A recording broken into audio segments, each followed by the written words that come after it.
All right, Shawn, thank you so much for joining us. Thank you for having me. So before we get into this, tell us who you are and what you do. So my name is, as you said, Shawn Mooring. I am the head of Philadelphia programs for the Lenfest Institute for Journalism. So I oversee all of our grant making and programming that's based in the Philadelphia media and news ecosystem. Okay. So one of the many things that the Lenfest Institute does is it talks to people about what they want to see and what's going on in the news and what their opinions are. Can you tell us a little bit about the project that is debuting this week?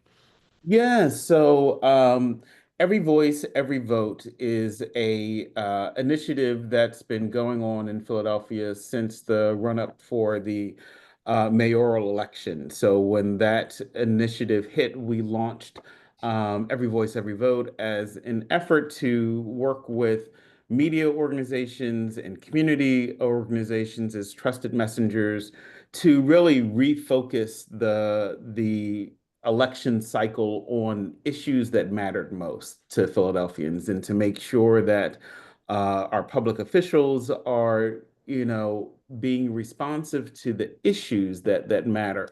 And so back when we initially launched, we did a public opinion poll in partnership with the Pew Charitable Trust, where folks did a survey and, to identify what issues mattered most to them and what the candidates should be focused on. And through Every Voice, Every Vote, we have over 70 community and media partners throughout the city of Philadelphia. And our goal was always to make sure that, you know, West Philadelphia, North Philadelphia, Center City, all of the neighborhoods. Philadelphia is a city of neighborhoods. And so making sure that all of the voices from each of those communities have equal opportunity to weigh in on the issues that matter. And so we just recently launched a follow-up um, survey. We initially we held a series of focus groups. We did 8 focus groups across the city of Philadelphia, where we talked to about 67 individuals about the issues that matter most to them. And then just last week, we launched an online opinion poll where we're inviting the community to log on and weigh in. So we have some of the results from the focus groups that are there, as well as an opportunity for people to, um, you know, speak about whether or not what's been shared in the focus groups. The focus groups highlight issues around public safety, education, and cleaner and greener initiatives that have been launched by the Parker administration. So we are asking whether or not what what the findings from the focus groups, does that resonate with folks? What additional ideas or opportunities to weigh in, as well as getting an understanding from people, what does civic engagement mean to them? And then where are they getting news and information? What are their trusted sources of news and information? So what kind of things did you hear from the focus groups? Yeah, so I mean, it was really interesting. Definitely, people are paying attention, right? So they are identifying some of the initiatives that have been launched around Kensington. They've spoke about some of the efforts that are happening in the schools around extended school days and extending the school year. And one of the things that was evident through the initial findings of the focus groups is that they want to see more of the mayor. They felt like she was very, um, you know, present and in community leading up to the election, and would like to see her, also out in communities and engaging and talking to folks now that she's in office. There was a fair amount of appreciation for the work that is being done and is continuing to be done, but there is a desire for to see more, to see the efforts continue, and to be engaged. They want to, it was really clear that folks want to, feel as though they can have a direct line or really have an impact, and let their voices be heard. Now we're almost a year and a half into her term. Are people satisfied with some of the things that we talked about, the clean and green, crime reduction, those sorts of things? Yeah, I mean, I think that overall it was positive. We didn't see a lot of, folks that, were down on the administration, but there was, and again, really specific around some of the initiatives where, some places felt as though, they would still like to see, more consistent cleaning up of some of the lots. They want to see more consistent efforts around,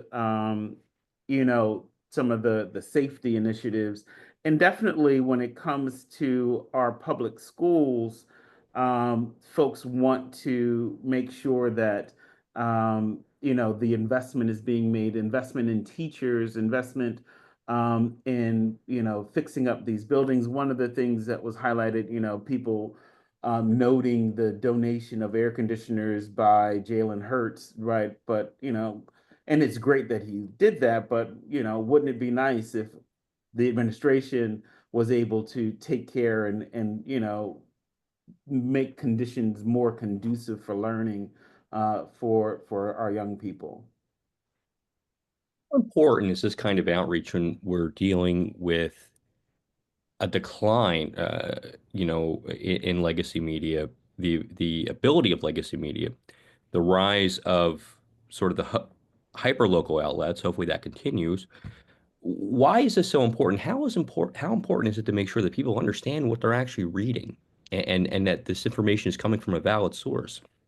Absolutely. And so, again, with the rise of misinformation and disinformation, one of the things that we at Lenfest have really put an effort more broadly beyond even just every voice, every vote, is, how do we ensure that as people are going to platforms like TikTok or Instagram or any of those or YouTube, right? Um, how do we ensure that there are really strong and capable news organizations that are providing information that people can rely on? And so we're so excited to have folks like you all at the Hall Monitor out there engaging and making sure that you're providing that information, because people, what we saw from the focus groups and what we're beginning to see through the Philly Pulse poll is that people are really um, they want to know more. They want to make sure that they can allow their voices to be heard and be informed about what's going on. And so, we are investing in news organizations, in folks really thinking innovatively about how to best show up and participate in these platforms and put reliable and solid information out there, because I think as you all build relationships with your audience and expand your audience, it creates an opportunity for them to get that really credible and solid information that they desire. All right, I'd like to bring in Denise Clay Murray here on Philadelphia. Yes, thank you for joining us, Shawn. We really appreciate it. Absolutely. I guess my question kind of focuses on public safety. Was Hmm. there anything on that particular topic that stood out to you that you got from the people that were participated in the focus group? And did it mention at all, all of the people that are involved in public safety, like Commissioner Bethel and the district attorney and stuff? Did any of that come up? Yeah, so definitely, a lot of what came up around public safety, of course, the focus on Kensington as, a major effort or initiative that's coming out of the current administration.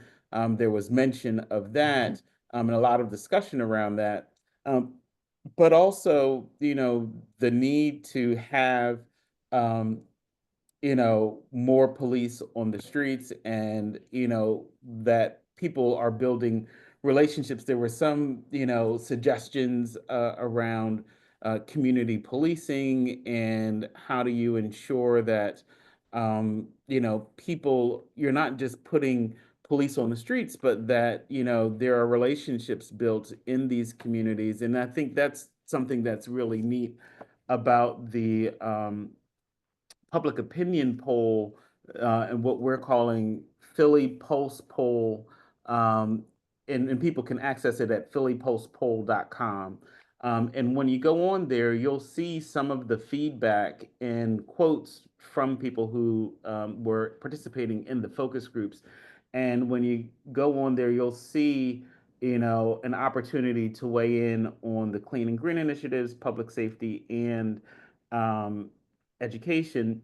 But getting back to your question, I think that, issues around the district attorney's race was also something that was really prominent, in terms of how, one, the lack of exposure, right? That there hadn't been any televised debates. And my colleague Jared Council did a piece on that just last Friday, talking about, that as we began chatting with several of our EV partners, noting that there were just a slew of cancellations on both sides, and wanting to ensure that, noting that there needs to be opportunities for folks to hear from and see, because, television is still, even as we talk about the social media platforms, television is still the most um, watched or accessible place where people get their news, and information. And so the importance of that, and not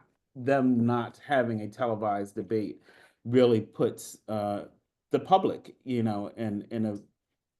a bad light, because they're not getting the exposure to the issues and understanding of the candidates' positions the way that they would otherwise. Now, traditionally, this particular primary, what I refer to as the criminal justice primary, is Hmm. one of those low turnout elections. Yes. Last year, 4 years ago, I think it was maybe 29% of the electorate that even bothered to come out and vote for judges and the district attorney and all these people who could decide whether or not what you did is considered a misdemeanor and you get Hmm. off with like a slap on the wrist, or whether what you did is considered a felony and you're looking at serious time. Right. Do you think that the fact that there hasn't been a televised debate is going to make the turnout problem worse? Well, I definitely won't help it. I think that, and through every voice, every vote, I've always stated, that, what we're about is making sure that people have access to the information that they need to make informed decisions, right? We would love, for turnout to also, increase throughout this process. But I think, there's so many factors that go into turnout, whether or not folks are familiar, what the weather's like, all of the things, right? Accessibility of the polls, understanding, how things change, whether their poll places change or things like that. But I definitely feel like not having a televised debate is something that, will limit people's access, right? And limit people, oftentimes people don't want to go vote because they feel like they're not informed on the issues, and then when there are ballot questions, they're like, I don't know. And so, part of what we've really tried to do is to make sure that we're continuing to help our partners get the word out to whatever extent. And so through some of our funded efforts, I think there were about 4 events that were canceled that would have been televised debates. that just didn't make the airways because, the candidates weren't willing to do that. I do believe there was one of our partners, WRD, did a live stream, but again, it's about accessibility and how do they get that out there. So not having a televised debate, I believe I won't say that it hurts, but it will not help voter turnout. Now, unless you were in a cave somewhere during the primary or have been in a cave in the first year and a half of Mayor Parker's administration, you know that her goal is to make Philadelphia the cleanest, greenest big city in America with equal economic opportunity for all. Right. One of the things that you all focused on in your focus groups was clean and green. How is she doing with that? And, is it enough to make people stop calling Philadelphia Philadelphia? Yeah. So good question. Definitely had a lot of input and feedback around the clean and green initiatives, and I think the results are mixed. We've seen where people have noted, definitely the level of street cleaning that's happening in different parts of the city. My mother lives in West Philly, and I'm there often, and I have definitely noticed, the street cleaning, trucks coming down, and I think she says like every Thursday now, right? They're coming and cleaning the streets the day after, trash collection, which is something that wasn't happening in prior, administrations. But, some of the folks from, some parts of North Philly or Southwest are not seeing it as consistently, or at least in terms of what they shared from, their participation in the focus groups. But so I think it's still somewhat of a mixed bag. Um, but you are definitely seeing some efforts made, and one of the things that I really appreciate, and I think we'll get a better sense, as people take the Philly Pulse poll, is looking at the distinction across communities, and how people in the Northwest versus West Philly or Southwest are experiencing, these initiatives, and the balance of that. And so I think that will be something that I think we'll see a lot more of in terms of, some differential, in terms of, how people are experiencing it from different communities across the city. Hey, thanks a lot, Shawn, for joining us. And I'm going to give you back to Larry McGlynn, and you're listening to Hall Monitor on WPPM 106.5. All right. Thank you, Denise. And Shawn, before we let you go, can you tell us where people can find this survey? Absolutely. So again, it is Philly, Philly, Pulse, Pulse, poll, POLL.com. So Philly Pulse Poll altogether.com. And again, you'll be able to access that, and it will take you to some of the results from the focus groups, and invite folks to weigh in and share their thoughts and opinions on it. All right. Shawn Mooring of the Lenfest Institute. Thank you so much for joining us. All Yes, thank right. you. Thank you.